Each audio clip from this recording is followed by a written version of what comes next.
guys, how are you? I hope that you enjoyed the part one of the book, and so I'm going to get ready to read the next part. So if you want to, you definitely can follow along with your book, of course. And if you need to, point to the words and maybe help you with the fluency part. And definitely, of course, you're welcome to read the book on your own. So here we go. Part 2, Via. For above the world, planet Earth is blue, and there's nothing I can do. David Bowie, Space Oddity. A tour of the galaxy. August is the sun. Me and mom and dad are planets orbiting the sun. The rest of our family and friends are asteroids and comets floating around the planets orbiting the sun. The only celestial body that doesn't orbit August, the sun, is Daisy the dog, and that's only because of her little doggy eyes. August's face doesn't look very different from any other human's face. To Daisy, all of our faces look alike, as flat and pale as the moon. I'm used to the way the universe works. I've never minded it because it's all I've ever known. I've always understood that August is special and has special needs. If I was playing too loudly and he was trying to take a nap, I knew I would have to play something else because he needed to rest. His rest after some procedure or other had left him weak and in pain. If I wanted mom and dad to watch me play soccer, I knew that 9 out of 10 times they'd miss it because they were busy shuttling August to speech therapy or physical therapy or a new specialist or a surgery. Mom and dad would always say that I was the most understanding little girl in the world. I don't know about that, just that I understood that there was no point in complaining. I've seen August after his surgeries, his little face bandaged up and swollen, his tiny body full of IVs and tubes to keep him alive. After you've seen someone else going through that, it feels kind of crazy to complain over not getting the toy you had asked for or your mom missing a school play. I knew this even when I was 6 years old. No one ever told it to me. I just knew it. So I've gotten used to not complaining, and I've gotten used to not bothering mom and dad with little stuff. I've gotten used to figuring things out on my own, how to put toys together, how to organize my life so I don't miss friends' birthday parties, and how to stay on top of my schoolwork so I never fall behind in class. I've never asked for help with my homework, never needed reminding to finish a project or study for a test. If I was having trouble with a subject in school, I'd go home and study it until I figured it out on my own. I taught myself how to convert fractions into decimal points by going online. I've done every school project pretty much by myself. When mom and dad ask me how things are going in school, I've always said good, even when it hasn't always been so good. My worst day, worst fall, worst headache, worst bruise, worst cramp, worst mean thing anyone could say has always been nothing compared to what August has gone through. This isn't me being noble, by the way. It's just the way I know it is. And this is the way it's always been for me, for the little universe of us. But this year, there seems to be a shift in the cosmos. The galaxy is changing. Planets are falling out of alignment. Before August. I honestly don't remember my life before August came into it. I look at pictures of me as a baby and I see mom and dad smiling so happily holding me. I can't believe how much younger they looked back then. Dad was a hipster dude and mom was this cute Brazilian fashionista. There's one shot of me at my 3rd birthday. Dad's right behind me while mom's holding the cake with 3 lit candles. And in the back of us are Tata and Papa, Grands, Uncle Ben, Aunt Kate, and Uncle Poe. Everyone's looking at me and I'm looking at the cake. You can see in that picture how I really was the first child, first grandchild, first niece. I don't remember what it felt like, of course, but I can see it plain as can be in the pictures. I don't remember the day they brought August home from the hospital. I don't remember what I said or did or felt when I saw him for the first time, though everyone has a story about it. Apparently, I just looked at him for a long time without saying anything at all, and then finally I said, "It doesn't look like Lily." That was the name of a doll Grants had given me when mom was pregnant so I could practice being a big sister. It was one of those dolls that are incredibly lifelike, and I carried it everywhere for months, changing its diaper, feeding it. I'm told I even made a baby sling for it. The story goes That after my initial reaction to August, it only took a few minutes according to Grants, or a few days according to Mom, before I was all over him, kissing him, cuddling him, baby talking to him. And after that, I never so much as touched or mentioned Lily ever again. Seeing August. I never used to see August the way other people saw him. I knew he didn't look exactly normal, but I really didn't understand why strangers seemed so shocked when they saw him. Horrified, sickened, scared.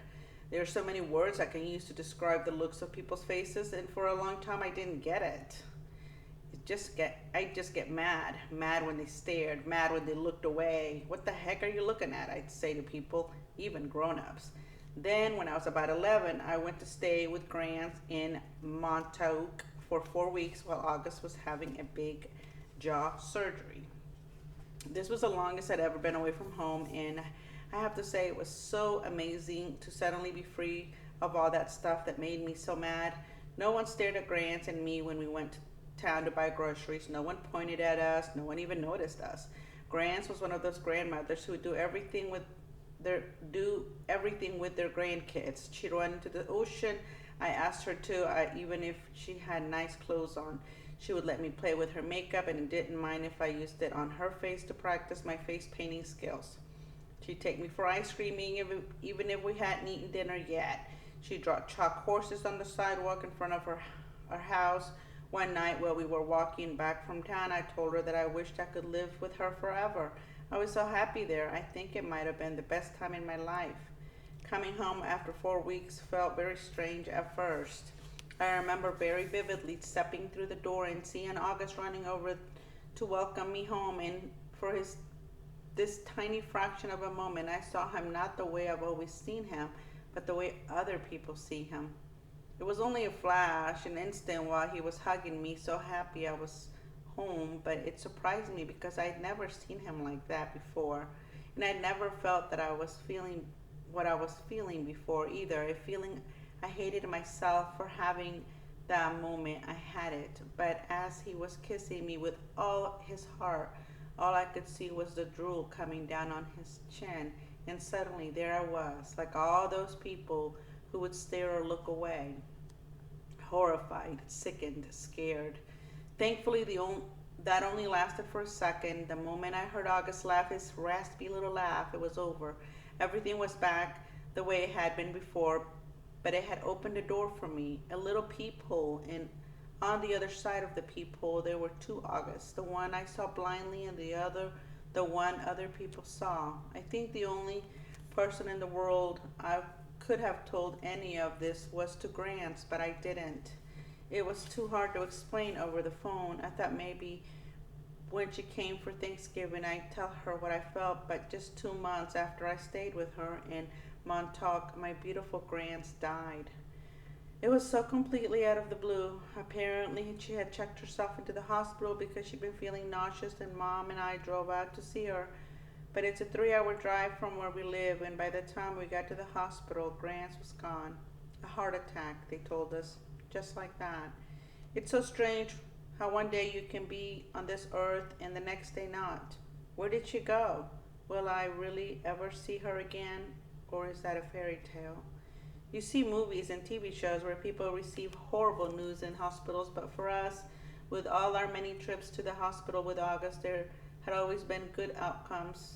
What I remember the most from the day Grants died is Mom literally crumbling to the floor in slow, heaving sobs, holding her stomach like someone had just punched her. I've never ever seen Mom like that, never heard sounds like that come out of her. Even through all of August's surgeries, Mom always put on a brave face. On my last day in Montauk, Grants and I had watched the sun set on the beach. We had taken a blanket to sit on, but it had gotten chilly, so we wrapped it around us and cuddled and talked until there wasn't even a sliver of sun left over the ocean. And then Grants told me she had a secret to tell me.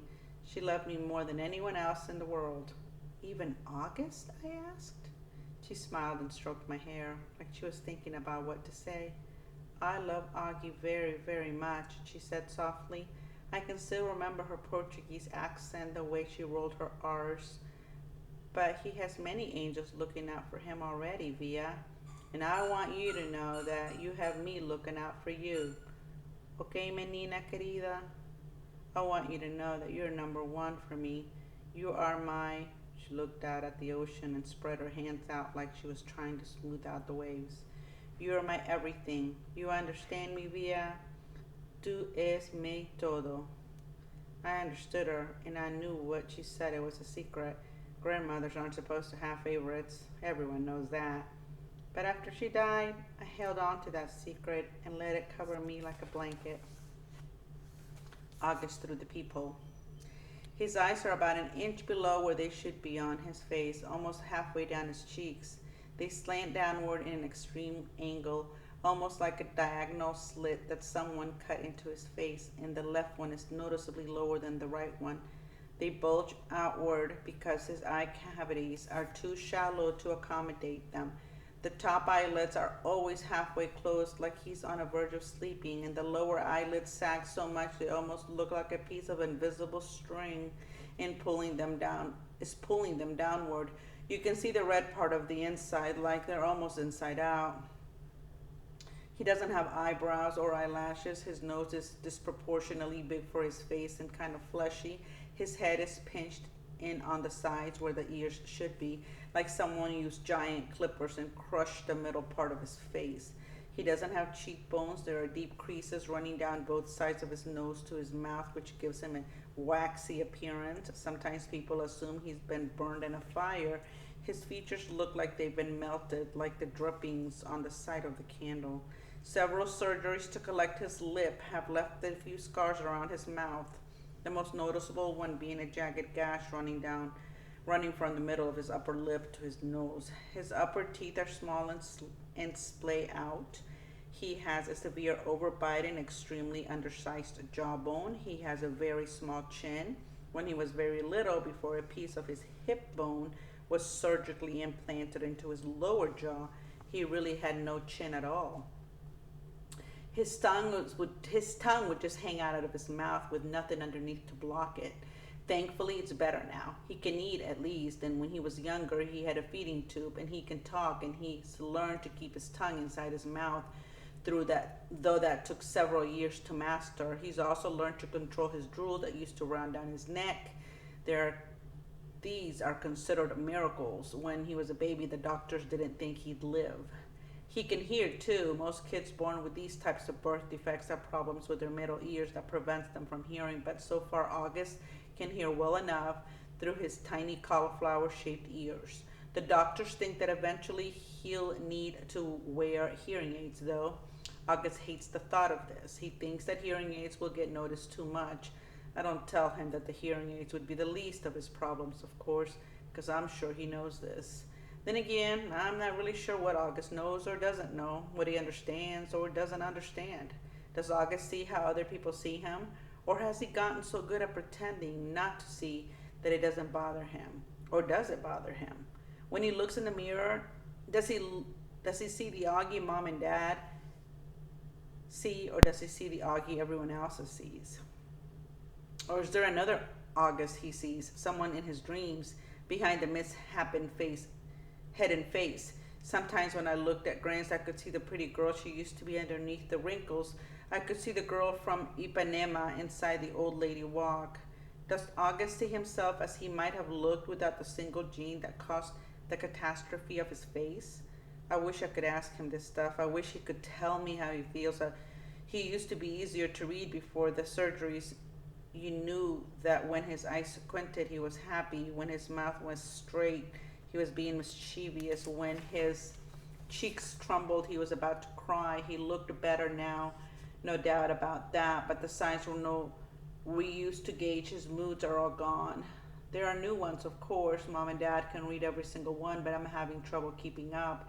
And there's a part of me that doesn't want to keep trying. Why can't he just say what he's feeling like everyone else? He doesn't have a track tube in his mouth anymore that keeps him from talking.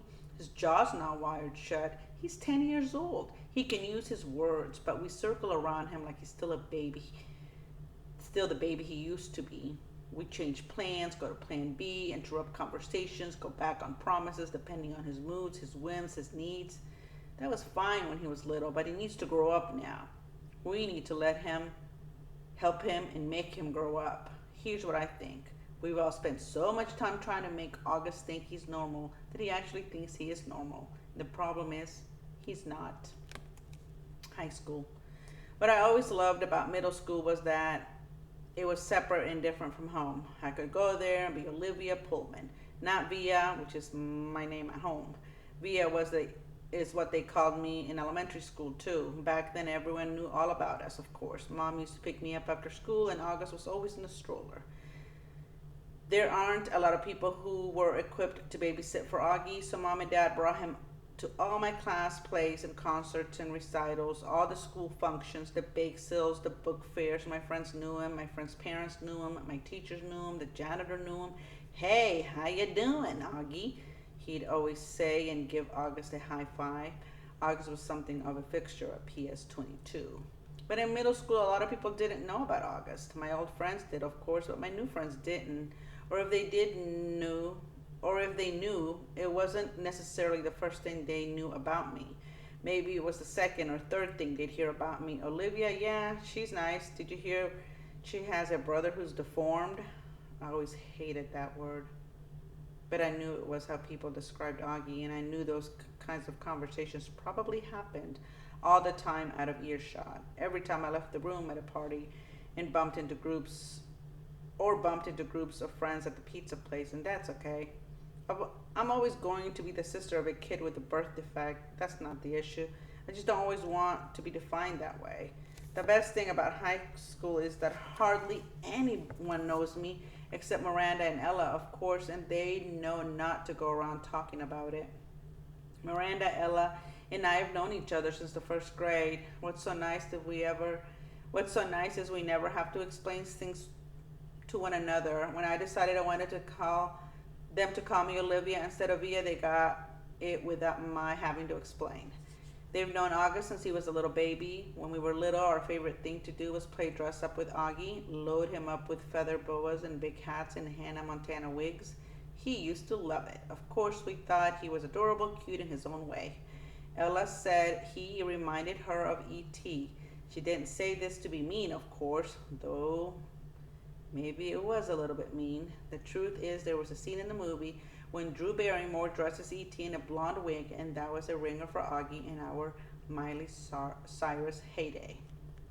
Throughout middle school, Miranda, Ella, and I were pretty much our own little group. Somewhere between super popular and well-liked, not brainy, not jocks, not rich, not druggies, not mean, not goody-goody, not huge, not flat. I don't know if the three of us found each other because we're so alike in so many ways, or that because we found each other we've become so alike in so many ways. We were so happy when we all got into Faulkner High School. It was such a long shot that all three of us would be accepted, especially when almost no one else from our middle school was. I remember how we screamed into our phones the day we got our acceptance letters. This is why I haven't understood what's been going on with us lately. Now that we're actually in high school, it's nothing like how I thought it would be. Major Tom. Out of the three of us, Miranda had almost always had been the sweetest to August, hugging him, playing with him long after Ella and I moved on to playing something else. Even as we got older, Miranda always made sure to try to include August in our conversations, ask him how he was doing, talk to him about Avatar or Star Wars or Bone or something she knew he liked. It was Miranda who had given Augie the astronaut helmet he wore practically every day of the year when he was 5 or 6. She would call him Major Tom, and they would sing Space Oddity by David Bowie together. It was their little thing. They knew all the words and would blast it on the iPod and sing the song out loud. Since Miranda's always been really good about calling us as soon as she got home from summer camp, I was a little surprised when I didn't hear from her. I even texted her and she didn't reply. I figured maybe she had ended up staying in the camp longer. Mad that she was a counselor, maybe she met a cute guy. Then I realized from her Facebook wall that she'd actually been back home for a full 2 weeks. So I sent her an IM and we chatted online a bit, but she didn't give me a reason for not calling, which I thought was bizarre. Miranda had always been a little flaky, so I figured that's all it was. We made plans to meet downtown, but then I had to cancel because we were driving out to visit Tata and Papa for the weekend. So I ended up not seeing either Miranda or Ella until the first day of school. And I have to admit, I was shocked. Miranda looked different. Her hair was cut in this super cute bob that she'd dyed bright pink of all things, and she was wearing a striped tube top that seemed way inappropriate for school, and B was totally not her usual style. Miranda had always been such a prude about clothes, and here she was, all pink haired and tube topped. But it wasn't just the way she looked that was different, she was acting differently too. I can't say she wasn't nice because she was, but she seemed kind of distant, like I was a casual friend. It was the weirdest thing in the world. At lunch, the three of us sat together like we always used to, but the dynamics had shifted. It was obvious to me that Ella and Miranda had gotten together a few times during the summer without me. Though they never actually said that, I pretended not to be at all upset while we talked, though I could feel my face getting hot, my smile being fake. Although Ella wasn't over the top as Miranda, I noticed a change in her as usual style too.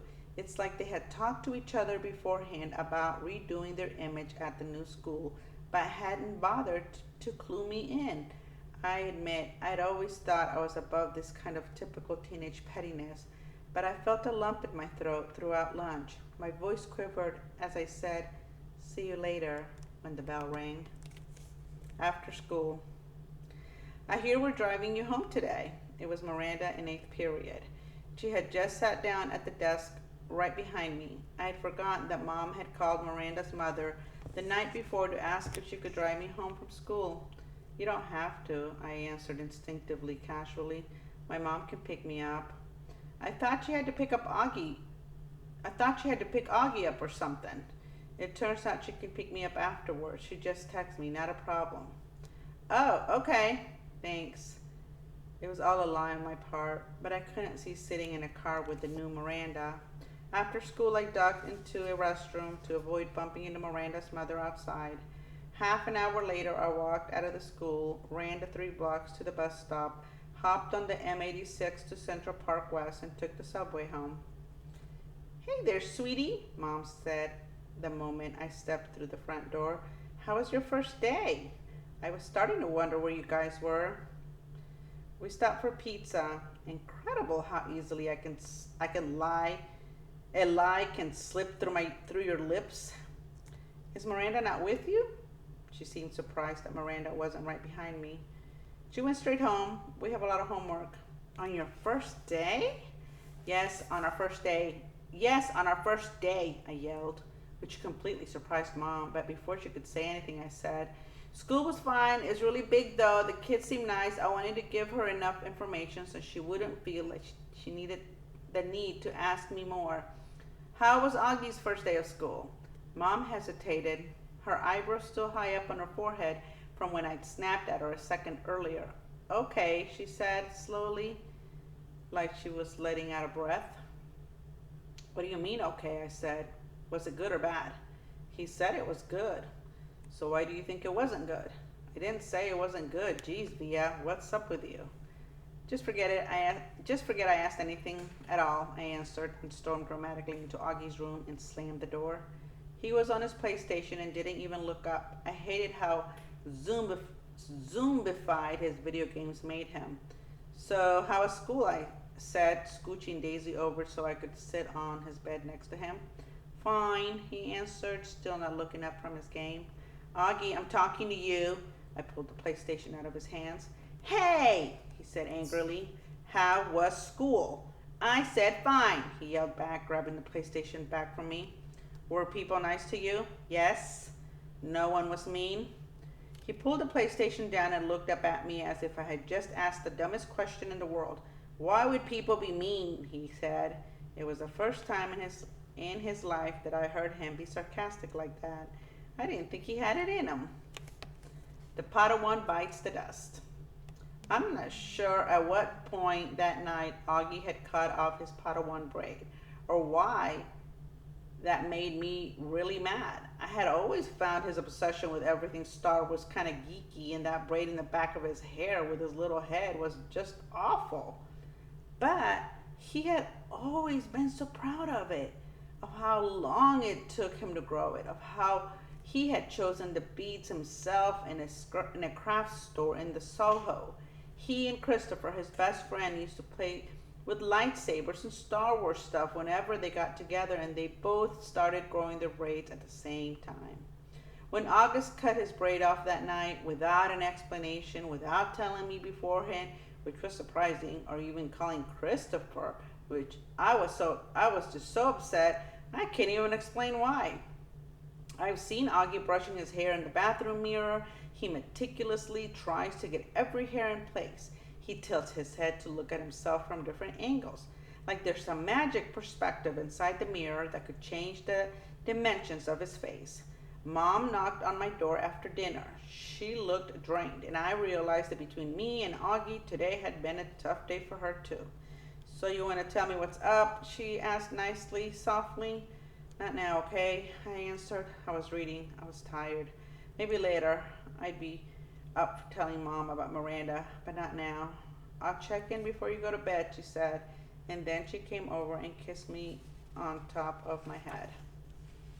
Can Daisy sleep with me tonight? Sure, I'll bring her in later. Don't forget to come back, I said as she left. I promise. But she didn't come back that night. Dad did. He told me Augie had had a bad first day and that Mom was helping him through it. He asked me how my day had gone, and I told him fine. He said he didn't believe me for a second, and I told him Miranda and Ella were acting like jerks. I didn't mention how I took the subway home by myself, though. He said nothing tests friendship like high school, and then proceeded to poke fun at the fact that I was reading War and Peace. Not real fun, of course, since I heard him brag to people that he had a 15-year-old who was reading Tolstoy. But he liked to rib me about where I was in the book, in a war part or in a peace part, and if there was anything in there about Napoleon's days of hip-hop dancer. It was silly stuff, but Dad always managed to make everyone laugh, and sometimes that's all you need to feel better. Don't be mad at Mom, he said as he bent down to give me a goodnight kiss. You know how much she worries about Augie. I know, I acknowledged. Want the light on or off? It's getting kind of late, he said, pausing by the light switch at the door. Can you bring Daisy in first? 2 seconds later, he came back with Daisy dangling in his arm, and he laid her down next to me on the bed. Good night, sweetheart, he said, kissing my forehead. He kissed Daisy on the forehead, too. Good night, girlie. Sweet dreams. An purification at the door. Once I got up in the middle of the night because I was thirsty, and I saw Mom standing outside Augie's room. Her hand was on the doorknob, her forehead leaning on the door, which was ajar. She wasn't going in his room or stepping out, just standing right outside the door, as if she was listening to the sound of his breathing as he slept. The hallway lights were out. The only thing illuminating her was the blue night light in August's bedroom. She looked ghost-like standing there, or maybe I should say angelic. I tried to walk back into my room without disturbing her, but she heard me and walked over to me. Is Augie okay? I asked. I knew that sometimes he would wake up choking on his own saliva if he accidentally turned over on his back. Oh, he's fine, she said, wrapping her arms around me. She walked me back into my room, pulled the covers over me, and kissed me good night. She never explained what she was doing outside this door, but I never asked. I wonder how many nights she's stood outside his door, and I wonder if she's ever stood outside my door like that. Breakfast. Can you pick me up from school today? I asked the next morning, smearing some cream cheese on my bagel. Mom was making Augie's lunch, American cheese on whole wheat bread, soft enough for Augie to eat, while August sat eating oatmeal at the table. Dad was getting ready to go to work. Now that I was in high school, the new school routine was going to be that Dad and I would take the subway together in the morning, which meant his having to leave 15 minutes earlier than usual. Then I'd get off at my stop and he'd keep going, and Mom was going to pick me up after school in the car. I was going to call Miranda's mother to see if she could drive you home again, Mom answered. No, Mom, I said quickly. You pick me up or I'll just take the subway. You know I don't want you to take the subway by yourself yet, she answered. Mom, I'm 15. Everybody my age takes the subway by themselves. She can take the subway home, said Dad from the other room, adjusting his tie as he stepped into the kitchen. Why can't Miranda's mom just pick her up again? Mom argued with him. She's old enough to take the subway by herself, Dad insisted. Mom looked at both of us. Is something going on? She didn't address her question to either one of us in particular. You wouldn't know if you had come back to check on me, I said spitefully. Like you said, you would. Oh God, Via, said Mom, remembering how she had completely ditched me last night. She put down the knife she was using to cut Augie's grapes in half, still a choking hazard for him because of the size of his palate. I'm so sorry. I fell asleep in Augie's room by the time I woke up. I know, I said indifferently. Mom came over, put her hands on my cheeks, and lifted my face to look at her. I'm really, really sorry, she whispered. I could tell she was. It's okay, I said. Via, Mom, it's fine. This time I meant it. She looked so genuinely sorry. I just wanted to let her off the hook. She kissed and hugged me, then returned to the grapes. So it's something going on with Miranda, she asked. Just that she's acting like a complete jerk, I said. Miranda's not a jerk, Augie quickly chimed in. She can be, I yelled. Believe me. Okay then, I'll pick you up, no problem, Mom said decisively, sweeping the grapes into the snack bag with the side of her knife. That was the plan all along anyway. I'll pick Augie up from school in the car and then we'll pick you up. We'll probably get there about 3:45. No, I said firmly before she even finished. Isabel, she can take the subway, said Dad impatiently. She's a big girl now. She's reading War and Peace, for crying out loud. What does War and Peace have to do with anything? Answered Mom, clearly annoyed. It means you don't have to pick her up in the car like she's a little girl, he said sternly. Via, are you ready? Get your bag and let's go. I'm ready, I said, pulling on my backpack. Bye, Mom. Bye, Augie. I kissed them both quickly and headed toward the door. Do you even have a Metro card? Mom said after me. Of course she has a Metro card, answered Dad, fully exasperated. Yeesh, Mama, stop worrying so much. Bye, he said, kissing her on the cheek. Bye, big boy, he said to August, kissing him on the top of his head. I'm proud of you. Have a good day. Bye, Daddy. You too. Dad and I jogged down the stoop stairs and headed down the block. Call me after school before you get on the subway, Mom yelled at me from the window. I didn't even turn around, but waved my hand at her so she'd know I heard her. Dad did turn around, waving backwards for a few steps. War and Peace, Isabel, he called out, smiling as he pointed at me. War and Peace. Genetics 101. Both sides of Dad's families were Jews from Russia and Poland. Papa's grandparents fled the pogroms and ended up in NYC at the turn of the century.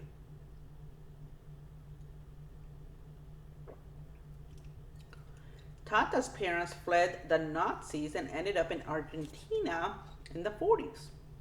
Papa and Tata met at a dance at the Lower East Side while she was in town visiting a cousin. They got married, moved to Bayside, and Dad and Uncle Ben. Had Dad and Uncle Ben. Mom's side of the family is from Brazil, except for her mother, my beautiful grands, and her dad, Agosto, who died before I was born. The rest of the family, Mom's family, all of her glamorous aunts, uncles, and cousins still live in Alto Leblon, a ritzy suburb south of Rio. Grands and Agosto moved to Boston in the early 60s, had Mom and Aunt Kate, who's married to Uncle Porter.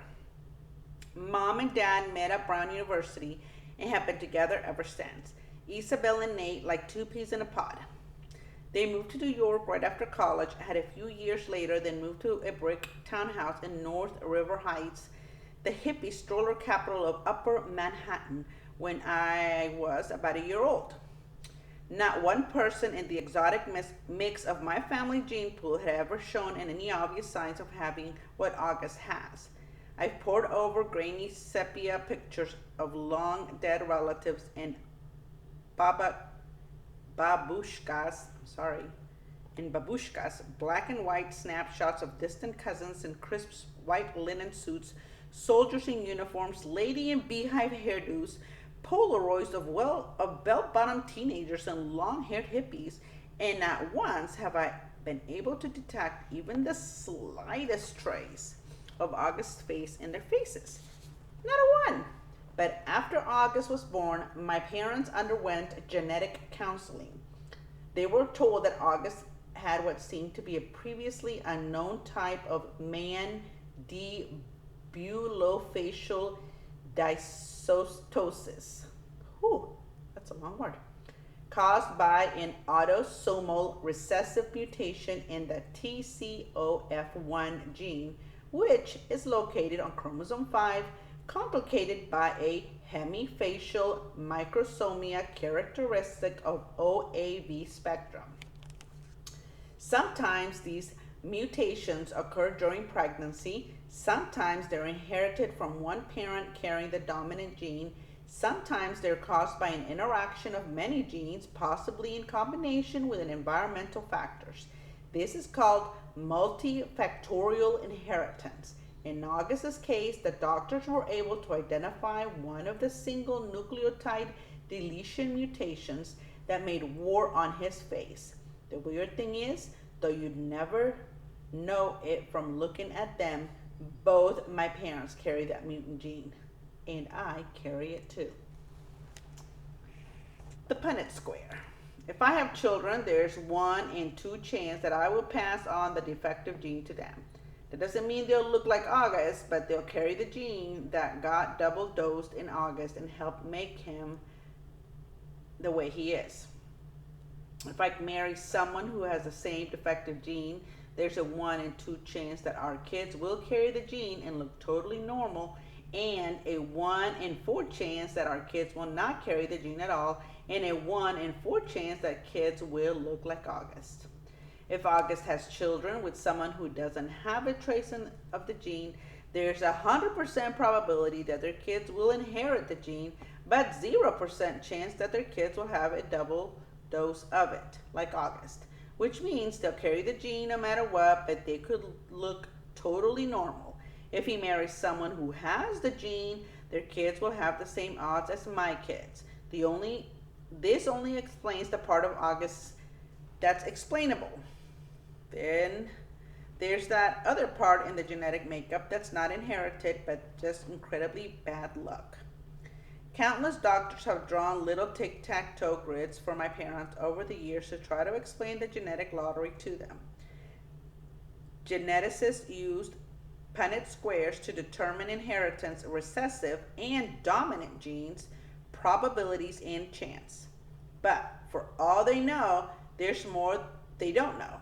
They can try to forecast the odds, but they can't guarantee them. They use terms like germline mosaicism, chromosome rearrangement, and delayed mutation to explain why their science is not an exact science. I actually like how doctors talk. I like the sound of science.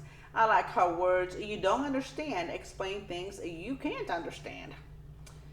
There are countless people under words like germline mosaicism and chromosome rearrangements or delayed mutation. Countless babies who'll never be born like mine. Out with the old. Miranda and Ella blasted off. They attached themselves to a new crowd destined for high school glory, and after a week of painful lunches where all they would do was talk about people that didn't interest me, I decided to make a clean break for it. They asked no questions, I told no lies, we just went our separate ways. I didn't even mind after a while. I stopped going to lunch for about a week, though, to make the transition easier, to avoid the fake, oh shoot, there's no room for you at the table, Olivia. It was easier just to go to the library and read. I finished War and Peace in October. It was amazing. People think it's such a hard read, but it's really just a soap opera with lots of characters. People falling in love, fighting for love, dying for love. I want to be in love like that someday. I want my husband to love me the way Prince Andretti loved Natasha. I ended up hanging out with a girl named Eleanor who I'd known from my days at PS22, though we'd gone to different middle schools. Eleanor had always been a really smart girl, a little bit of a crybaby back then, but nice. I'd never realized how funny she was. Not laugh out loud, daddy funny, but full of great quips. And she never knew how lighthearted I could be. Eleanor, I guess, had always been under the impression that I was very serious, and it turns out she'd never liked Miranda and Ella. She thought they were stuck up. I gained entry through Eleanor to the smart kids table at lunch. It was a larger group than I'd been accustomed to, hanging out with a more diverse crowd. It included Eleanor's boyfriend Kevin, who would definitely become class president someday. A few techie guys, girls like Eleanor who were members of the yearbook committee and the debate club, and a quiet guy named Justin who had small round glasses and played the violin, and who I had an instant crush on. When I'd see Miranda and Ella, who were now hanging out with a super popular set, we'd say, "Hey, what's up?" and move on. Occasionally, Miranda would ask me how August was doing, and I'd say, tell him I say hello. This I never did, not to spite Miranda, but because August was on his own world these days. There were times at home that we never crossed paths. October 31st. Grants had died the night before Halloween, and since then, even though it's been 4 years, this has always been a sad time of year for me. For Mom, too, though she doesn't always say it. Instead, she immerses herself in getting August's costume ready, since we all know Halloween is his favorite time of year. This year was no different. August really wanted to be a Star Wars character called Boba Fett, so Mom looked for Boba Fett costume in August's size, which strangely enough was out of stock everywhere. She went to every online store, found a few on eBay that were going for outrageous amounts, and finally ended up buying a Jango Fett costume that she then converted into a Boba Fett costume by painting it green. I would say in all she must have spent 2 weeks working on a stupid costume. And no, I won't mention the fact that Mom has never made any of my costumes because it really has no bearing on anything at all.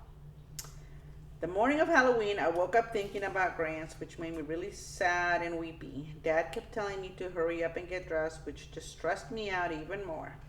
And suddenly I started crying. I just wanted to stay home. So Dad took August to school that morning, and Mom said I could stay home. And the two of us cried together for a while. One thing I know for sure, however much I missed Grants, Mom must have missed her more. All those times August was clinging to life after surgery, all those rush trips to the ER, Grants had always been there for Mom. It felt good to cry with Mom. For both of us at some point, Mom had the idea of our watching The Ghost and Mrs. Moore together, which was one of our old-time favorite black and white movies. I agreed that that was the great idea. I think I probably would have used this weeping session as an opportunity to tell Mom everything that was going on at school with Miranda and Ella. But just as we were sitting down in front of the DVD player, the phone rang, and it was the nurse from August's school calling to tell Mom and August that August had a stomach ache and should be picked up. So much for old movies and the mother-daughter bonding. Mom picked up August, and at the moment he came home, he went straight to his bathroom and threw up. Then he went to bed and pulled the covers over his head. Mom took his temperature, brought him some hot tea, and assumed the August's mom role again. Via's mom, who had come out of for a little while, was put away. I understood, though. August was in bad shape. Neither one of us asked why he had worn his bleeding Scream costume to school instead of the Boba Fett costume Mom had made for him.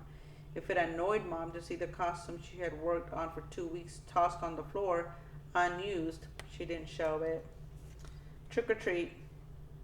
August said he wasn't feeling well enough to go trick-or-treating later in the afternoon, which was sad for him because I know how much he loved to go to trick-or-treating, especially after it got dark outside.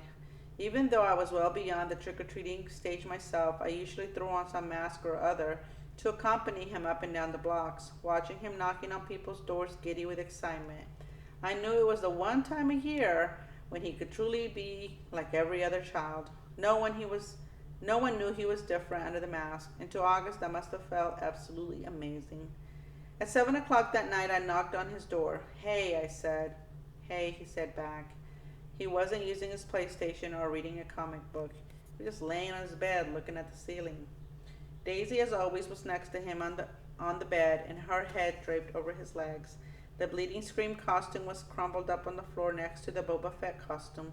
How's your stomach? I said, sitting next to him on the bed. I'm still nauseous. You sure you're not gonna go You're not up for the Halloween parade? Positive. This surprised me. Usually August was such a trooper about the medical issues.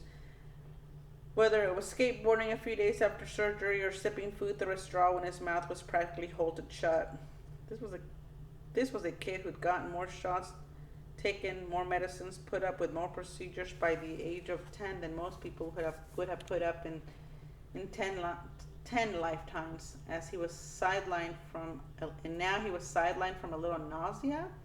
You want to tell me what's up? I said, sounding a bit like Mom. No. Is it school? Yes. Teachers, schoolwork, friends? He didn't answer. Did someone say something? I asked. People are always saying something, he said bitterly. I could tell he was close to crying. Tell me what happened, I said. And he told me what happened. He had overheard some very mean things some boys were saying about him. He didn't care what the other boys had said. He expected that. He was hurt that one of the boys was his best friend, Jack Will. I remember him mentioning Jack a couple of times over the past few months. I remembered Mom and Dad saying he seemed like a really nice kid, saying they were glad August had already made a friend like that. Sometimes kids are stupid, I said softly, holding his hand. I'm sure he didn't mean it. Then why would he say it? He'd been pretending to be my friend all along. Tushman probably bribed him with the good grades or something. I bet you he was like, hey Jack, if you want to make friends with the freak, you don't have to take my test this year. You know that's not true, and don't call yourself a freak. Whatever. I wish I'd never gone to school in the first place. But I thought you were liking it. I hate it. He was angry all of a sudden, punching his pillow. I hate it! I hate it! I hate it! He was shrieking at the top of his lungs. I didn't say anything. I didn't know what to say. He was hurt. He was mad. I let him have a few more minutes of his fury. Daisy started licking the tears off his face. Come on, Augie, I said, patting his back gently. Why don't you put on your Fango Fett costume and... It's Boba Fett costume! Why does everyone mix that up? Boba Fett costume, I said, trying to stay calm. I put my arm around his shoulders. Let's go to the parade, okay? If I go to the parade, Mom will think I'm feeling better and make me go to school tomorrow. Mom would never make you go to school, I answered. Come on, Augie, let's go. It'll be fun, I promise. And I'll let you have all my candy. He didn't argue. He got out of bed and slowly started pulling on his Boba Fett costume. I helped him adjust the straps and tighten the belt, and by the time he put his helmet on, I could tell he was feeling much better. Time to think. August played up the stomach ache the next day so he wouldn't have to go to school. I admit I felt a little bad for Mom, who was genuinely concerned that he had a stomach bug, but I promised August I wouldn't tell her about the incident at school. By Sunday, he was still determined not to go back to school. What are you planning on telling Mom and Dad? I asked him when he told me this. They said I could quit whenever I wanted to, he said, this while he was still focused on a comic book he was reading. But you've never been the kind of kid who quits things, I said, truthfully. That's not like you. I'm quitting. You're going to have to tell Mom and Dad why, I pointed out, pulling the comic book out of his hand so he'd have to look up at me while we were talking. Then Mom will call the school and everyone will know about it. Will Jack get in trouble? I would think so. Good. I have to admit, August was surprising me more and more. He pulled another comic book off his shelf and started leafing through it. Augie, I said, are you really going to let a couple of stupid kids keep you from going back to school? I know you've been enjoying it. Don't give them the power over you. Don't give them the satisfaction. They have no idea I even heard them, he explained. No, I know, but Via, it's okay. I know what I'm doing. I've made up my mind. But this is crazy, Augie, I said empathetically, pulling the new comic book away from him too. You have to go back to school. Everyone hates school sometimes. I hate school sometimes. I hate my friends sometimes. That's just life, Augie. You want to be treated normally, right? This is normal. We all have to go to school sometimes despite the fact that we have bad days, okay? Do people go out of their way to avoid touching you, Via?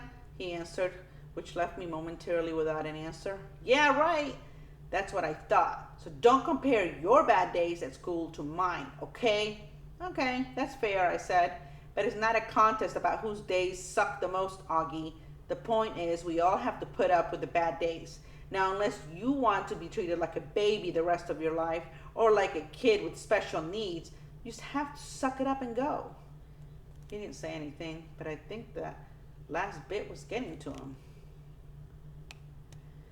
You don't have to say a word to those kids, I continued. August, actually, it's so cool that you know what they said, but they don't know you know what they said. You know? What the heck? You know what I mean. You don't have to talk to them ever again if you don't want, and they'll never know why, see? Or you can pretend to be friends with them, but deep down inside you know you're not. Is that how you are with Miranda, he asked. No, I answered quickly, defensively. I never faked my feelings with Miranda. So why are you saying I should? I'm not. I'm just saying you shouldn't let those little jerks get to you. That's all. Like Miranda got to you? Why do you keep bringing Miranda up? I yelled impatiently. I'm trying to talk to you about your friends. Please keep mine out of it. So you're not even friends with her anymore? What does that have to do with what we're talking about? The way August was looking at me reminded me of a doll's face. He was just staring at me blankly, like with his half-closed doll eyes.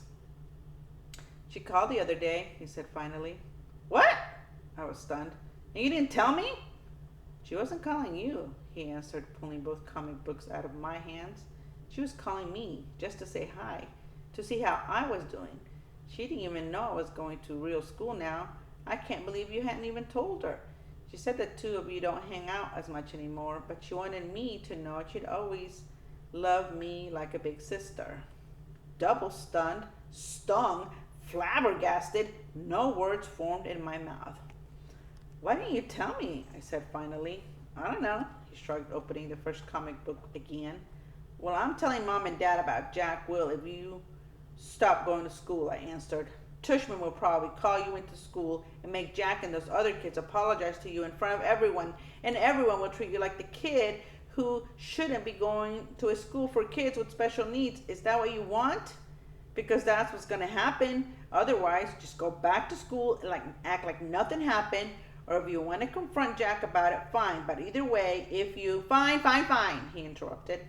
What? Fine, I'll go, he yelled out loudly. Just stop talking about it already. Can I please read my book now? Fine, I answered, turning to leave his room. I thought of something. Did Miranda say something else about me? He looked up from his comic book and looked right into my eyes. She said to tell you she misses you, quote, unquote. I nodded. Thanks, I said casually, too embarrassed to let him see how happy that made me feel. Part 3, Summer. You are beautiful no matter what they say. Words can't bring you down. You're beautiful in every single way. Yes, words can bring you down. Christina Aguilera, beautiful. Weird kids. Some kids have actually come out and asked me why I hang out with the freak so much. These are kids that don't even know him well. If they knew him, they wouldn't call him that. Because he's a nice kid, I always answer. And don't call him that. You're a saint, Summer, Ximena Chin said to me the other day. I wouldn't do what you're doing. It's not a big deal, I answered her truthfully. Did Mr. Tushman ask you to be friends with him?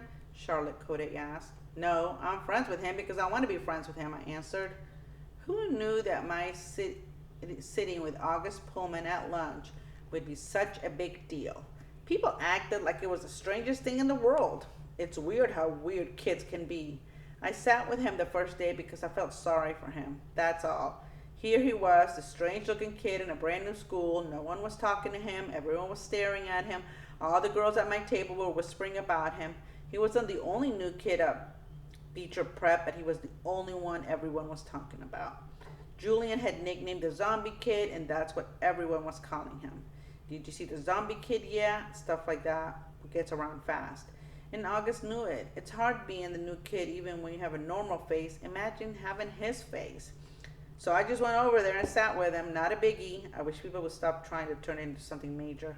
He's just a kid. The weirdest looking kid I've ever seen, yes, but just a kid. The plague. I do admit August's face takes some getting used to. I've been sitting with him for 2 weeks now, and and let's just say he's not the neatest eater in the world. But other than that, he's pretty nice.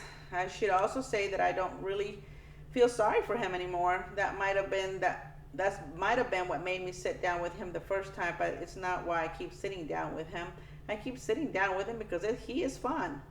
One of the things I'm not loving about this year is how a lot of the kids are acting like they're too grown to play things anymore. All they want to do is hang out and talk at recess. And all they talk about is who likes who and who's cute and who isn't. August doesn't bother about that stuff. He likes to play Foursquare at recess, which I love to play too. It was actually because I was playing Foursquare with August that I found out about the plague. Apparently this is a game that's been going on since the beginning of the year. Anyone who accidentally touches August has only 30 seconds to wash their hands or find hand sanitizer before they catch the plague. I'm not sure what happens to you if you actually catch the plague because nobody touched August yet, not directly. How I found out about it, this is that Maya Markowitz told me that the reason she won't play Foursquare with us at recess is that she doesn't want to catch the plague. I was like, what's the plague? And she told me. I told Maya I thought that was really dumb, and she agreed, but she still wouldn't touch a ball that August had just touched. Not if she could help it. The Halloween party. I was really excited because I got an invitation to Savannah's Halloween party. Savannah is probably the most popular girl in the school. All the boys like her, all the girls want to be friends with her, and she was the first girl in the grade to actually have a boyfriend. It was some kid who goes to MS 281, though she dumped him and started dating Henry Joplin, which made sense because the two of them totally looked like teenagers already. Anyway, even though I'm not in the popular group, somehow I got invited, which is very cool. When I told Savannah I got her invitation and would be going to the party, she was really nice to me, though she made sure to tell me that she didn't invite a lot of people, so I shouldn't go around bragging to anyone that I got invited.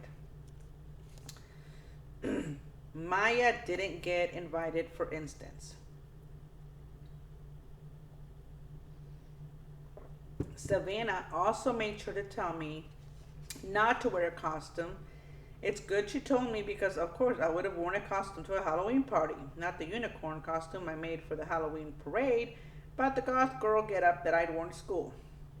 But even that was a no-no for Savannah's party. The only negative about my going to Savannah's party was that now I wouldn't be able to go to the parade and unicorn costume would be wasted.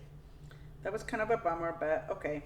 Anyway, the first thing that happened when I got to her party was that Savannah greeted me at the door and said, "Where's your boyfriend, Summer?"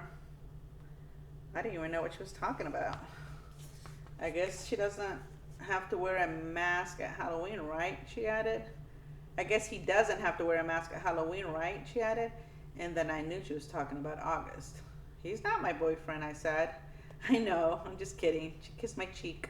All the girls in her group kissed each other's cheeks now whenever they said hello. And threw my jacket on the coat rack in her hallway. Then she took me by the hand down the stairs to her basement, which is where the party was. I didn't see her parents anywhere.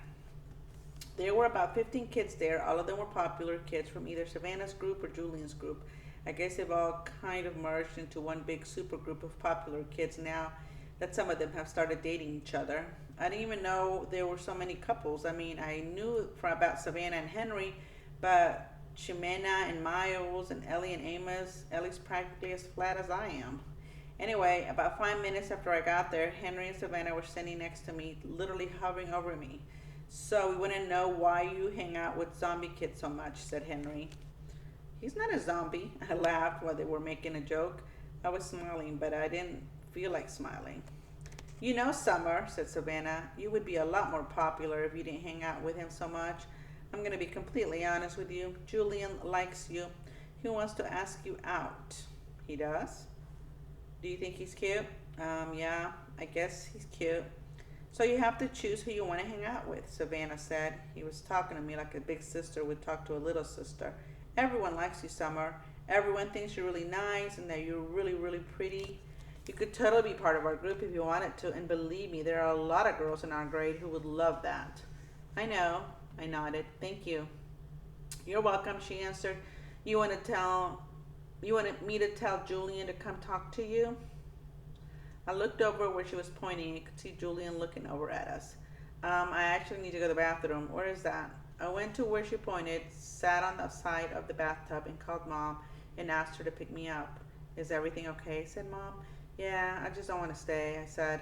Mom didn't ask any questions and said she'd be there in 10 minutes. Don't ring the bell, I told her. Just call me when you're outside. I hung out in the bathroom until Mom called, and then I snuck upstairs without anyone seeing me, got my jacket, and went outside. It was only 9:30. The Halloween parade was in full swing down Amersfoort Avenue. Huge crowds everywhere. Everyone was in costumes, skeletons, pirates, princes, vampires, superheroes, but not one unicorn. November.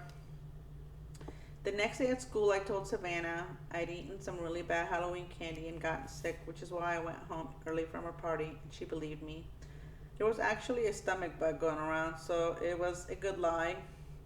I also told her that I had a crush on someone else that wasn't Julian, so she would just leave me alone about that and hopefully spread the word to Julian that I wasn't interested. She, of course, wanted to know who I had a crush on, and I told her it was a secret. August was absent the day after Halloween, and when he came back, I could tell something was up with him. He was acting so weird at lunch. He barely said a word, and he kept looking down at his food when I talked to him, like he wouldn't look at me in the eye. Finally, I was like, Augie, is everything okay? Are you mad at me or something? No, he said. Sorry you weren't feeling well on Halloween. I kept looking for Boba Fett in the hallways. Yeah, I was sick. Did you have a stomach bug? Yeah, I guess. He opened the book and started to read, which was kind of rude. I'm so excited about the Egyptian Museum project, I said. Aren't you? He shook his head, his mouth full of food. I actually looked away because between the way he was chewing, which was almost seemed like being gross on purpose, and the way his eyes were just kind of closed down, I was getting really a bad vibe from him. What project did you get? I asked. He shrugged, pulled out a little scrap of paper from his jeans pocket, and flicked it across the table to me. Everyone in the grade got assigned an Egyptian artifact to work on the Egyptian Museum Day, which was in December. The teachers wrote down the assignments down on tiny scraps of paper, which we put in a fishbowl, and then all of us kids in the grade took turns picking the papers out of the fishbowl in the assembly. I unfolded Augie's little slip of paper. Oh, cool, I said, maybe a little overexcited because I was trying to get him psyched up. You got Step Pyramid of Saqqara. I know, he said. I got Unibis, the god of the afterlife. The one with the dog head? It's actually a jackal head, I corrected him. Hey, you want to start working on our projects together after school? You could come over to my house. He put his sandwich down and leaned back in his chair. I can't even describe the look he was giving me. You know, Summer, he said, you don't have to do this. What are you talking about? You don't have to be friends with me. I know Mr. Tushman talked to you. I have no idea what you're talking about. You don't have to pretend, is all I'm saying. I know Mr. Tushman talked to some kids before school started and told them they have to be friends with me. He did not talk to me, August. Yes, he did. Yeah, he did. No, he did not. Yeah, he did. No, he did not. I swear on my life. I put my hands up in the air so he could see I wasn't crossing my fingers. He immediately looked down at my feet, so I shook off my Uggs so he could see my toes weren't crossed. You're wearing tights, he said accusingly. You can see my toes are flat, I yelled. Okay, you don't have to scream. I don't like being accused of things, okay? Okay, I'm sorry. You should be. He really didn't talk to you? Augie! Okay, I'm really sorry. I would have stayed mad at him longer, but then he told me about something bad that had happened to him on Halloween, and I couldn't stay mad at him anymore.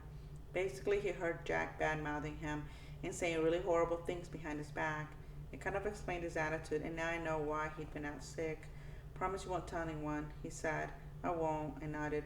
Promise you won't ever be mean like that to me again.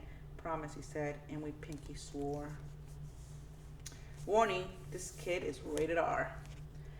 I had warned Mom about August's face. I described what he looked like. I did this because I know she's not always so good at faking her feelings, and August was coming over for the first time today.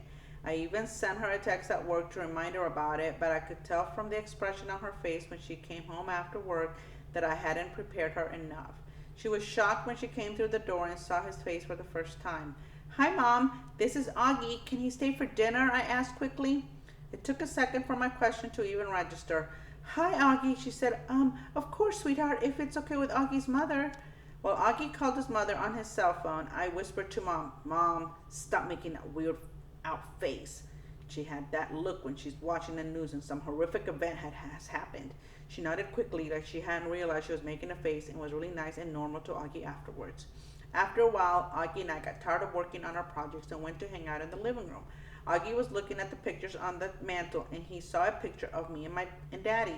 Is that your dad? He said. Yeah. I didn't know you were, what's the word? Biracial? Right, that's the word. Yeah. He looked at the pictures again. Are your parents divorced? I've never seen him at drop off or anything. Oh no, I said. He's a platoon sergeant. He died a few years ago. Whoa, I didn't know that. Yeah, I nodded, handing him a picture of my dad in his uniform. Wow, look at all those medals. Yeah, he was pretty awesome. Wow, Summer, I'm sorry. Yeah, it sucks. I really miss him a lot. Yeah, wow, he nodded, handing me back the picture. Have you ever known anyone who died, I asked. Just my grandmother, and I don't really even remember her. That's too bad. Augie nodded. You ever wonder what happens to people when they die, I asked. He shrugged. Not really. I mean, I guess they go to heaven. That's where my grands went. I think about it a lot, I said. I think that when people die, their souls go to heaven, but just for a little while. Like, that's where they see their old friends and stuff and kind of catch up on old times. But then I actually think the souls start thinking about their lives on earth, like if they were good or bad or whatever. And then they get born again as a brand new babies in the world. Why would they want to do that? Because then they get another chance to get it right. I answered, their souls get a chance to have a do-over. He thought about what I was saying and then nodded. Kind of like when you get a makeup test, he said. Right, but they don't come back looking at the same, he said. I mean, they look completely different when they come back, right? Oh yeah, I answered. Your soul stays the same, but everything else looks different. I like that, he said, nodding a lot. I really like that, Summer. That means in my next life, I won't be stuck with this face. He pointed to his face and he said that and batted his eyes, which made me laugh. I guess not, I shrugged. Hey, I might even be handsome, he said, smiling. That would be so awesome, wouldn't it? If I could come back and be this good-looking dude and be super buff and super tall. I laughed again. He's such a good sport about himself. That's one of the things I like the most about Augie. Hey, Augie, can I ask you a question? Yeah, he said, like he knew exactly what I wanted to ask. I hesitated. I've been wanting to ask him this for a while, but I've always lost the guts to ask. What? He said. You want to know what's wrong with my face? Yeah, I guess if it's okay for me to ask. He shrugged. I was so relieved that he didn't seem mad or sad. Yeah, it's no big deal, he said casually. The main thing I have is this thing called mandibulofacial dysostosis, which took me forever to learn how to pronounce, by the way. But I also have this other syndrome thing that I can't even pronounce. And these things kind of just morph together into one big super thing, which is so rare, they don't even have a name for it. I mean, I don't even want to brag or anything, but I'm actually considered something of a medical wonder, you know. He smiled. That was a joke, he said. You can laugh. I smiled and shook my head. You're funny, Augie, I said. Yes, I am, he said proudly. I'm cool beans. The Egyptian tomb. Over the next month, August and I hung out a lot after school, either at his house or my house. August's parents even invited Mom and me over for dinner a couple of times. I overheard them talking about fixing Mom up with a blind date with August's Uncle Ben.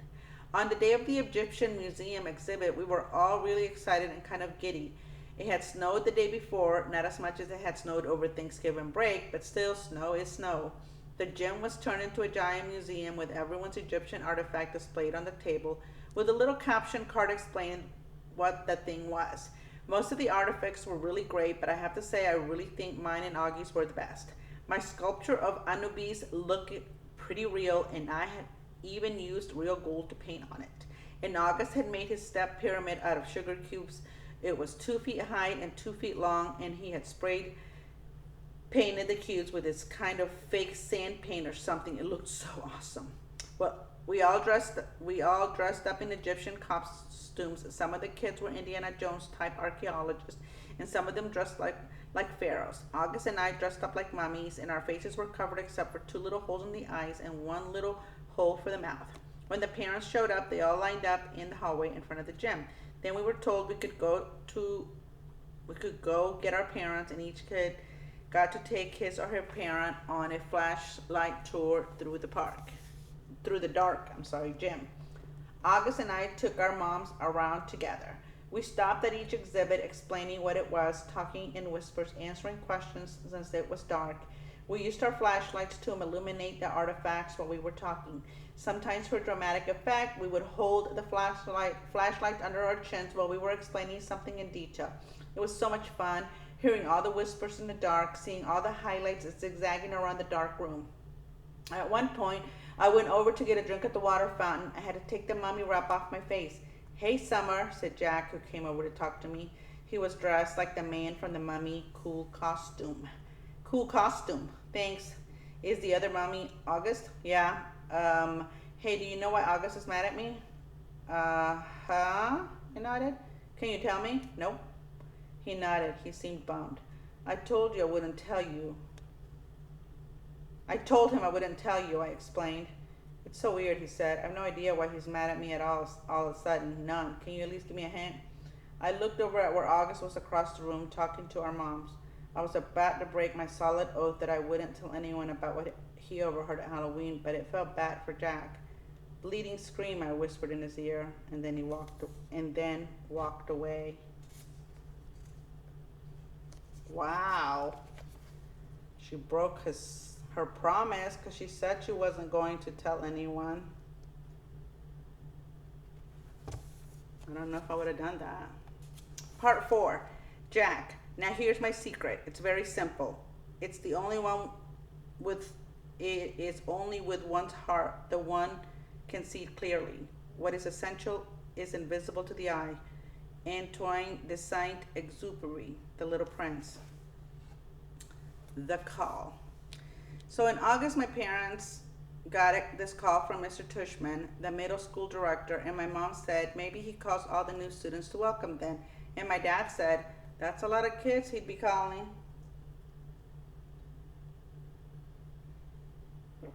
So my mom called him back, and I could hear her talking to Mr. Tushman on the phone. This is exactly what she said. Oh, hi, Mr. Tushman. This is Amanda Will returning your call. Pause.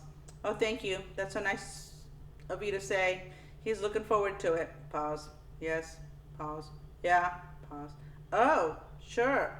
Long pause. Oh, uh-huh. Pause. Well, that's so nice of you to say. Pause. Sure. Oh, what? Whoa. Super long pause. I see. Of course. I'm sure he will. Let me write it down. Got it. I'll call you after I've had a chance to talk to him, okay? Pause. No, thank you for thinking of him. Bye-bye. And when she hung up, I was like, what's up? What did he say? And Mom said, well, he's actually very flattering, but kind of sad too. See, there's this boy who's starting middle school this year, and he's never been to a real school environment because he was homeschooled. So Mr. Tushman talked to some of the lower school teachers to find out who they thought were some of the really, really great kids coming into 5th grade, and the teachers must have told him you were a especially nice kid, which I already knew, of course. And so Mr. Tushman is wondering if you could count on you to sort of shepherd this new boy around a bit. Like, let him hang out with me, I said. Exactly, said Mom. He called it being a welcome buddy. But why me? I told you. Your teachers told Mr. Tushman that you were a kind kid, the kind of kid who's known for being a good egg. I mean, I'm so proud of that they think so highly of you. Why is it sad? What do you mean? You said it's flattering, but kind of sad too. Oh, Mom nodded. Well, apparently this boy has some sort of, I guess there's something wrong with his face or something like that. Not sure. Maybe he was in an accident. Mr. Tushman said he'd explain a little bit more when you come to the school next week. School doesn't start till September. He wants you to meet the kid before school starts. Do I have to? Mom looked a bit surprised. Well, no, of course not, she said. But it would be a nice thing to do, Jack. If I don't have to do it, I don't want to do it. Can you at least think about it? I'm thinking about it and I don't want to do it. Well, I'm not going to force you, but at least, she said, but at least think about it some more, okay? I'm not calling Mr. Tushman back until tomorrow, so just sit with it a bit. I mean, Jack, I really don't think it's that much to ask that you spend a little extra time with some new kid. It's not just that he's a new kid, Mom, I answered. He's deformed. That's a terrible thing to say, Jack. He is, Mom.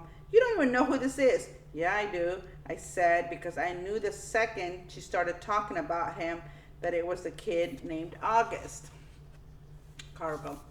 I remember seeing him for the first time in front of Carvel on Amesfort Avenue when I was about 5 or 6. Me and Veronica, my babysitter, were sitting on the bench outside the store with Jamie, my baby brother, who was sitting in the stroller facing us. I guess I was busy eating my ice cream cone when I didn't even notice the people who sat down next to us. Then at one point, I turned my head to suck my ice cream out of the bottom of my cone, and that's when I saw him, August. He was sitting right next to me. I know it wasn't cool, but I kind of went, ah! When I saw him, because I honestly got scared. I thought he was wearing a zombie mask or something, and it was kind of like, you say when you're watching a scary movie and the bad guy like jumps out of the bushes. Anyway, I know it wasn't nice of me to do that and thought the kid didn't hear me. I know his sister did. Jack, we have to go, said Veronica. She had gotten up and was turning the stroller around because Jamie, who had obviously just noticed the kids too, was about to say something embarrassing. So I jumped up suddenly like a bee had landed on me and followed Veronica as she zoomed away. I could hear the kid's mom saying softly behind us, okay, guys, I think it's time to go. And I turned around to look at them one more time. The kid was licking his ice cream cone, and the mom was picking up his scooter, and the sister was glaring at me like she was going to kill me. I looked away quickly. Veronica, what was wrong with that kid? I whispered. Hush, boy, she said, her voice angry. I love Veronica, but when she got mad, she got mad. Meanwhile, Jamie was practically spilling out his stroller, trying to get another look at Veronica's look as Veronica pushed him away. But Veronica, said Jamie, you boys were very naughty, said Veronica as soon as we were farther down the block, staring like that. I didn't mean to, I said. Veronica, said Jamie. Us leaving like that, Veronica was muttering. Oh, Lord, that poor lady. I tell you, boys, every day we should thank the Lord for our blessings. You hear me? Veronica, what is it, Jamie? Is it Halloween? No, Jamie. Then why was that boy wearing a mask? Veronica didn't answer. Sometimes when she was mad about things, she would do that. He wasn't wearing a mask, I explained to Jamie. Hush, Jack, said Veronica. Why are you so mad, Veronica? I couldn't help asking. I thought this would make her angry, but actually she shook her head. It was bad how we did that, she said, just getting up like that, like we'd seen the devil. I was scared for what Jamie was going to say, you know. I didn't want him to say anything that would hurt the little boy's feelings, but it was very bad, us leaving like that. The mama knew what was going on, but we didn't mean it, I answered. Jack, sometimes you don't have to be mean to hurt someone to hurt someone. You understand? That was the first time I ever saw August in the neighborhood, at least that I remember. But I've seen him around ever since then, a couple of times in the playground, a few times in the park. He used to wear an astronaut helmet sometimes, but I always knew it was him underneath the helmet. All the kids in the neighborhood knew it was him. Everyone has seen August at some point or another. We all know his name, though he doesn't know ours. And whenever I've seen him, I try to remember what Veronica said, but it's hard. It's hard not to sneak a second look. It's hard to act normal when you see him. Why I changed my mind. Who else did Mr. Tushman call? I asked Mom later that night. Did he tell you? He mentioned Julian and Charlotte. Julian, I said. Ugh. Why Julian? He used to be friends with Julian. You used to be friends with Julian. Mom, that was like in kindergarten. Julian's the biggest phony there is, and he's trying so hard to be popular all the time. Well, said Mom, at least Julian agreed to help this kid out. Gotta give him credit for that. I didn't say anything because she was right. What about Charlotte? I asked. Is she doing it too? Yes, Mom said. Of course she is. Charlotte's a goody two-shoes, I answered. Boy, Jack, said Mom, you seem to have a problem with everybody these days. It's just, I started. Mom, you have no idea what this kid looks like. I can imagine. No, you can't. You've never seen him. I have. Yeah, it might not even be who you're thinking it is. Trust me, it is, and I'm telling you, it's really, really bad. His deformed, Mom. His eyes are like down here. I pointed to my cheeks, and he has no ears, and his mouth is like... Jamie walked into the kitchen to get a juice box from the fridge. Ask Jamie, I said. Right, Jamie? Remember the kid we saw in the park after school last year? The kid named August? The one with the face? Oh, that kid, said Jamie, his eyes opening wide. He gave me a nightmare. Remember, Mommy, the nightmare about the zombies from last year? I thought that was from watching a scary movie, answered Mom. No, said Jamie. It was from that kid. When I saw him, I was like, ah, and I ran away. Wait a minute, said Mom, getting serious. Did you do that in front of him? I couldn't help it, said Jamie, kind of whining. Of course you could help it, Mom scolded. Guys, I have to tell you, I'm really disappointed by what I'm hearing here. And she looked like how she sounded. I mean, honestly, he's just a little boy, just like you. Can you imagine how it felt to see you running away from him, Jamie, screaming? It wasn't a scream, argued Jamie. It was like, ah! And he put his hand on his cheek and started running around the kitchen. Come on, Jamie, Mom said angrily. I honestly thought both my boys were more sympathetic than that. What's sympathetic, said Jamie, who was only going into the second grade. You know exactly what I mean by sympathetic, Jamie, said Mom. It's just he's so ugly, Mommy, said Jamie. Hey, Mom yelled. I don't like that word, Jamie. Just get your juice box. I want to talk to Jack alone for a second. Look, Jack, said Mom as soon as he left, and I knew she was about to give me the whole speech. Okay, I'll do it, I said, which completely shocked her. You will? Yes. So I can call Mr. Tushman? Yes, Mom, I said. Yes. Mom smiled. I knew you'd rise to the occasion, kiddo. Good for you. I'm proud of you, Jackie. She messed up my hair. So here's why I changed my mind. It wasn't so I wouldn't have to hear my mom gave me a whole lecture. And it wasn't to protect this August kid from Julian, who I knew would be a jerk about the whole thing. It was because when I heard Jamie talking about how he'd run away from August going, it suddenly felt really bad. The thing is, there's always going to be kids like Julian who are jerks. But if a little kid like Jamie, who's usually a nice enough kid, can be that mean, then a kid like August doesn't stand a chance in middle school. 4 things. First of all, you don't get used to his face. The first couple of times I was like, whoa, I'm never going to get used to this. And then after about a week, I was like, it's not so bad. Second of all, he's actually really a cool dude. I mean, he's pretty funny. Like the teacher will say something and August will whisper something funny to me that no one else hears and totally make me crack up. He's also just overall a nice kid. Like, he's easy to hang out with and talk to and stuff. Third of all, he's really smart. I thought he'd be behind everyone because he hadn't been to school before, but in most things, he's really ahead of me. I mean, maybe not as smart as Charlotte or Jimena, but he's up there. And unlike Charlotte or Jimena, he lets me cheat off of him, and I really need to, though I've only needed to a couple of times. He also let me copy his homework once, though you both got in trouble for it after class. The 2 of you got the same exact answers wrong on yesterday's homework, Mr. Rubin said, looking at both of us like she was... Miss Rubin said, looking at both of us like she was waiting for an explanation. I didn't know what to say because the explanation would have been, that's because I copied August's homework. But August lied to protect me. He was like, that's because we did our homework together last night, which wasn't true at all. Well, doing homework together is a good thing, said Miss Rubin. Miss Rubin answered, but you're supposed to still do it separately, okay? You could work side by side if you want, but you can't actually do your homework together, okay? Got it? After we left the classroom, I said, dude, thanks for doing that. And he was like, no problem. That was cool. Fourthly, now that I know him, I would say I actually do want to be friends with August. At first, I admit I was only friendly to him because Mr. Tushman asked me to, especially be especially nice and all that, but now I choose to hang out with him. He laughs at all my jokes, and I kind of feel like I can tell August anything. Like, he's a good friend. Like, if all the guys in the fifth grade were lined up against the wall and I got to choose anyone I wanted to hang out with, I would choose August.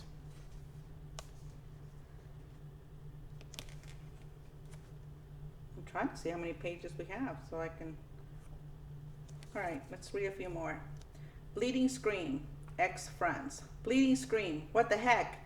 Summer Dawson has always been a bit out there, but this was too much.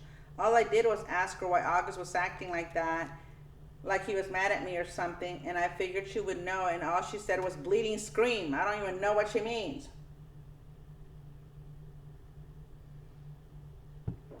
It's so weird because one day me and August were friends, and the next day, whoosh, he was hardly talking to me, and I haven't the slightest idea why. When I said to him, "Hey August, you mad at me or something?"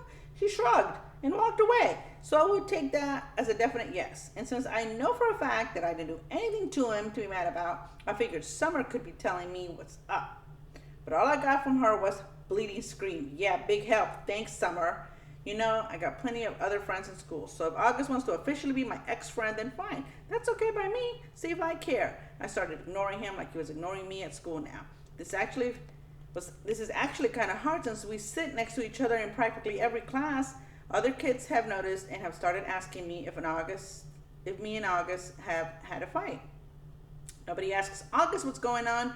Hardly anyone ever talks to him anyway. I mean, the only person he hangs out with other than me is Summer. Sometimes he hangs out with Reed Kingsley a little bit, and two Maxes got him playing in Dungeons and Dragons a couple times at recess. Charlotte, for all her goody two-shoeing, doesn't ever do more than nod hello when she's passing him in the hallways. And I don't know if everyone's still playing the plague behind his back because no one ever really told me about it directly. But my point is that it's not like he has a whole lot of friends he could be hanging out with instead of me. If he wants to diss me, he's the one who loses, not me. So this is how things are between us now. We only talk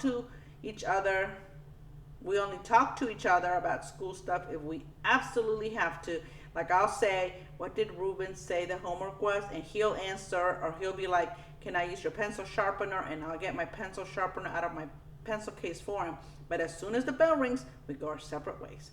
Why this is good is because I get to hang out with a lot more kids now. Before, when I was hanging out with August, all the kids were hanging out with me because they have to hang out with them, or they would keep things from me, like the whole thing about the plague.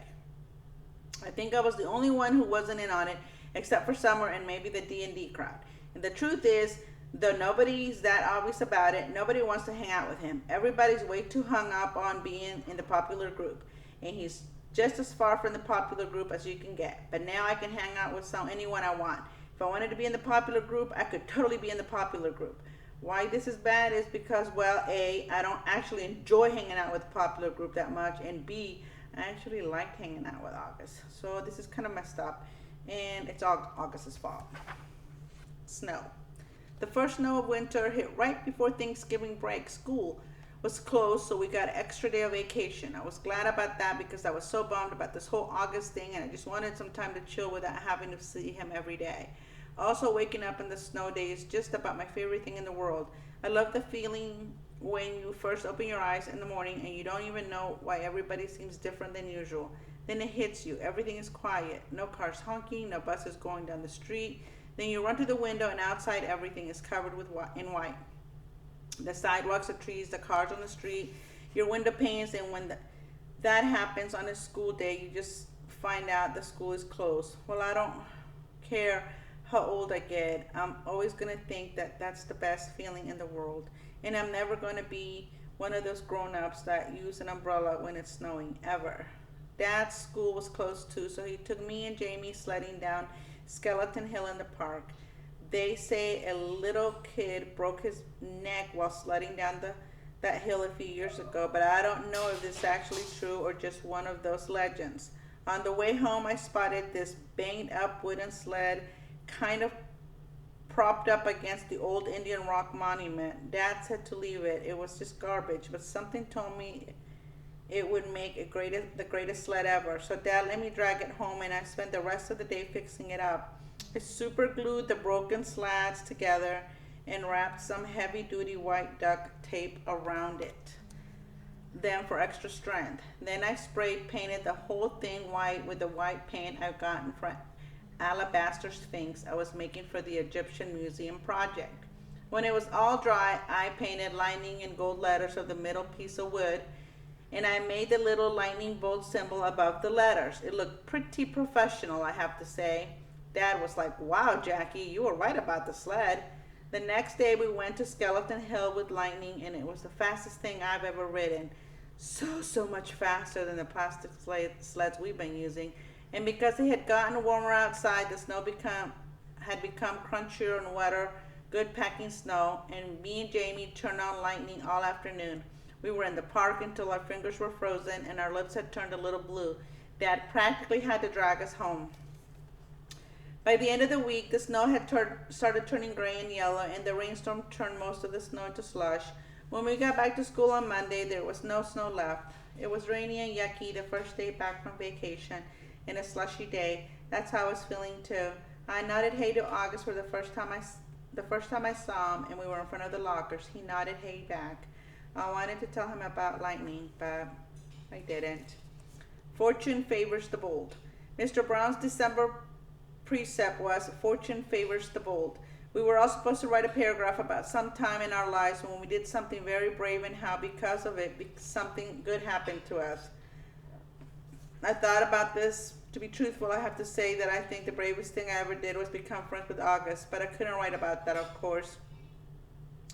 I was afraid we'd have to read these out loud, or Mr. Brown would put them up on the bulletin board like he does sometimes. So instead I wrote this lame thing about how I used to be afraid of the ocean when I was a little kid. It was dumb, but I couldn't think of anything else. I wonder what August wrote about. He probably had a lot of things to choose from. All right, we're going to leave it at there, and we will continue with private school. I'm hoping that you're enjoying the story. We're literally about two-thirds down. We're at page 148. We just wrapped up page 148. And we're going to go to page 315. So 148, 248. So we're like 150 pages out. And so I'll try to wrap up on the next video. I hope you're enjoying it, and you get to reflect on it. So far we've heard from Augie and his sister, and who else? We heard from Summer, and now we're hearing from Jack. All right.